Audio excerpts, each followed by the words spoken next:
9월 1일, 9월의 첫 번째 날 하나님의 말씀을 묵상하겠습니다. 9월의 첫 주에는 갈라디아서의 말씀으로 함께합니다. 오늘은 갈라디아서 1장 1절에서 10절의 말씀을 함께 나누겠습니다. 갈라디아서는 사도 바울이 갈라디아 지역의 교회들, 성도들을 향하여 전한 편지입니다. 갈라디아는 사도 바울이 첫 번째 전도 여행 중 방문하여 복음을 전하였던 지역이죠. 오늘날에는 터키에 속한 땅입니다. 한 고을, 도시의 이름이 아니라 우리로 치면 전라도, 경상도와 같이 넓은 지역을 포함하는 명칭입니다. 그렇다면 왜 바울이 갈라디아 지역의 초대교회 성도들에게 편지를 보냈을까요? 물론 바울이 이 교회들의 개척자였으니 안부를 전하고 복음의 사역을 격려하기 위한 목적도 있었습니다.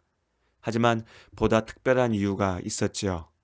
바로 거짓 복음을 주장하는 바울의 대적자들로부터 교회를 지키기 위함이었습니다.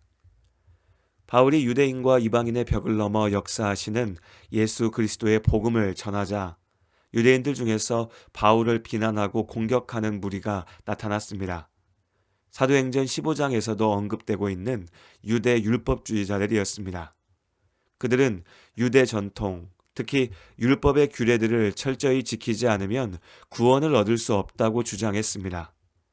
문제는 이들이 주장하는 율법의 규례들이 하나님의 말씀에서 벗어나 유대인들이 만들어낸 종교 전통과 관습에 기반하고 있었다는 것입니다. 하나님의 말씀이 아니라 사람의 주장이었던 것이죠. 예수님의 복음을 율법주의의 틀 안에 가두려 한 것입니다. 그들은 바울의 사역을 끈질기게 회방하였습니다. 바울은 목숨을 걸고 소아시아 여러 지역을 다니며 복음을 증거하였습니다. 그리고 그 자리마다 믿음의 공동체, 교회가 세워졌지요. 바울의 대적자들은 갓 태어난 어린 교회들을 쫓아다니며 바울을 비방하고 모욕하였습니다. 바울이 무슨 자격으로 복음을 전하느냐며 비난하였고 이를 통해서 바울이 전한 복음을 무너뜨리려 한 것입니다. 그야말로 거짓 복음을 전하는 거짓 선지자들이었고 교회의 대적자들이었던 것이죠. 갈라디아서 1장 6절에서 사도 바울이 말합니다. 그리스도의 은혜로 너희를 부르신 이를 이같이 속히 떠나 다른 복음을 따르는 것을 내가 이상하게 여기노라. 갈라디아 교회의 성도들 역시 사도 바울을 통해서 예수 그리스도의 복음을 듣고 구원을 얻었습니다.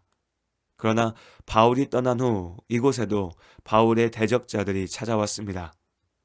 사도 바울은 오직 복음의 진리를 전하였고 구원받은 성도들이 성령의 인도하심을 쫓아 그리스도인답게 살 것을 가르쳤습니다. 율법의 규례들을 강요하지 않았죠. 반면에 율법주의자들은 유대교 율법을 제대로 지켜야, 좀 더 구체적으로는 할례를 반드시 받아야만 구원을 얻을 수 있다고 주장했습니다.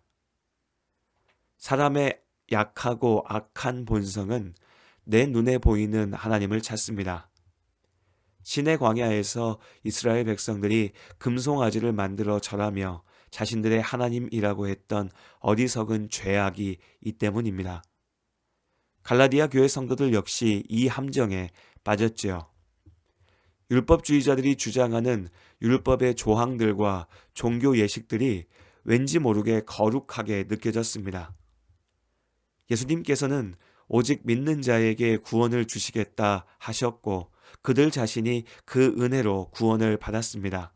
그러나 어느새 복음의 은혜는 가볍게 여겨졌고 스스로 그럴듯하게 만족할 수 있는 무엇인가를 찾게 된 것입니다. 갈라디아 사람들은 무엇인가 눈에 보이는 것으로 인정받고 자신을 내세우고 싶었습니다. 율법주의자들이 전하는 거짓 복음은 그들의 종교적인 욕망과 허례의식을 충족시켜 주었지요. 스스로 의롭다고 주장할 수 있는 근거가 된 것입니다. 진리 안에 자유케 하는 복음을 떠나 스스로 거짓 율법의 노예가 되어버린 것입니다. 갈라디아 성도들만의 문제가 아닙니다.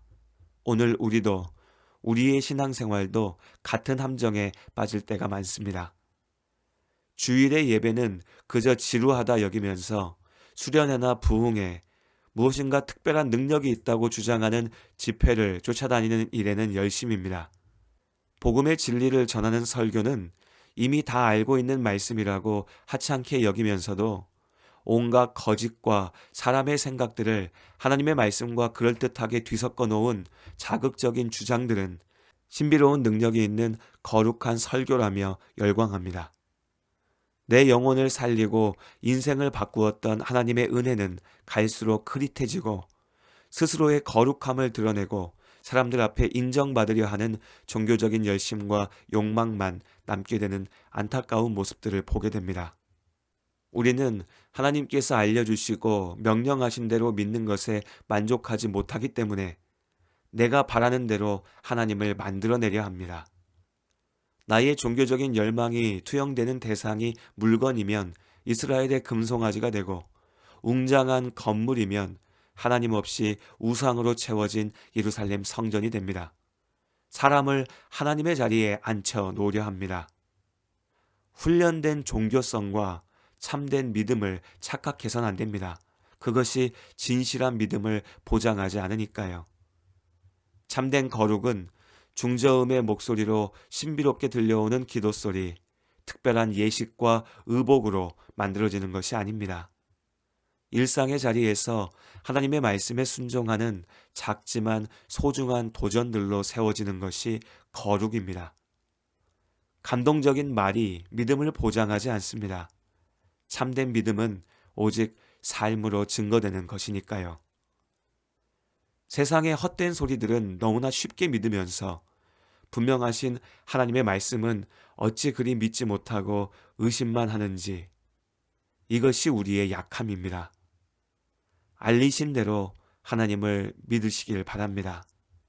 오늘 사도 바울은 우리나 혹 하늘로부터 온 천사라도 다른 복음을 전하는 자는 저주받을 자, 거짓이라고 말합니다.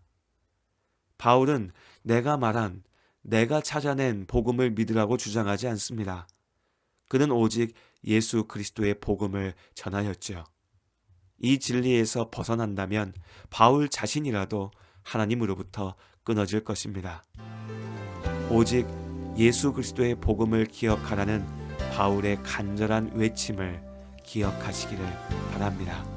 예수 안에 능력이 있네. 나 힘이 없어 쓰러질 때도 넘치는 은혜와 사랑, 그 능력으로 승리 얻으리. 나는 인생의 성공을 너무 소중히 여겼네. 세상 영광보다 귀한 주님의 은혜, 오직 예수 나의 믿음, 십자가 능력 속에 빛나는 영광, 내 모든 승리로 주님께 영광을, 나의 힘, 나의 소망, 오직 예수.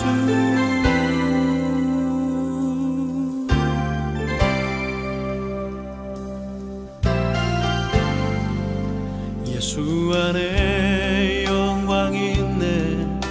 주 은혜로 나 구원 얻었네.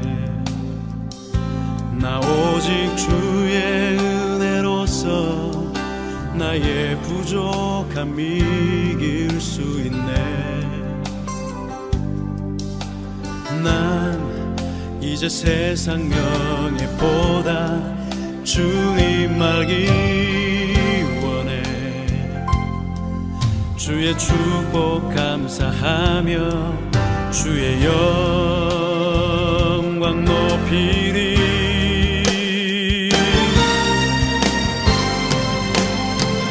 오직 예수 나의